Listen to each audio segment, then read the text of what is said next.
これらの野菜を使って寒い冬、体温まるホット&サワースープを作ります。日本でもおなじみの調味料、醤油と酢を使います。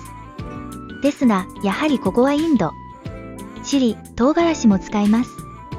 インディアンチャイニーズフードといったところでしょうか。インド人夫から風邪をひいた時によくリクエストされるスープです。では作っていきますね。2人分の分量です。まずは鍋に油少々を入れ温めます。そこへ、みじん切りしたニンニク1個と生姜2、3スライスと青唐辛子1本をスライス切りしたものを加え、油に香りを移すように炒めます。ここでこだわりポイント1。ニンニクより若干生姜を多くすると味のバランスが良いです。続いて小ネギの白い部分を少々加え炒めます。この4種類の食材が油に香味を加えてくれます。次にマッシュルームを細かく刻んで加えます。インドのレストランでもこのいわゆるマッシュルームを使用しているのをよく見かけますが、日本はキノコの種類が多いので、エリンギや椎茸でも美味しいと思います。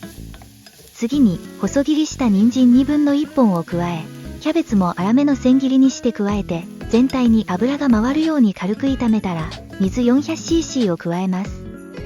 沸騰したらやや弱火にして野菜に火が通るまで茹でます。その間に水溶き片栗粉を準備します。片栗粉小さじ2に少量の水を加えて溶いておきます。インドではとろみ付けにはコーンスターチが主流ですが、家にある片栗粉で代用しています。野菜に火が通ったか確認したら、グリーンチリソース大さじ1/2、醤油大さじ 1.2 から 1.5 杯ほど、酢大さじ 1.5、そしてブラックペッパーをひいたものを少々加えます。このブラックペッパーも味の決め手ですが、こだわりポイントに、醤油より少し酢が多い方が味のバランスが良いと思います。ここで味見をして、薄い場合は塩を足して味を整えたら、最後に小口切りした小ネギの緑の部分を1本分を入れ、最後に水溶き片栗粉を加え、スープにとろみをつけます。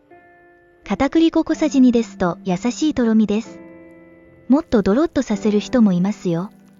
とろみ具合はお好みで調整してくださいね。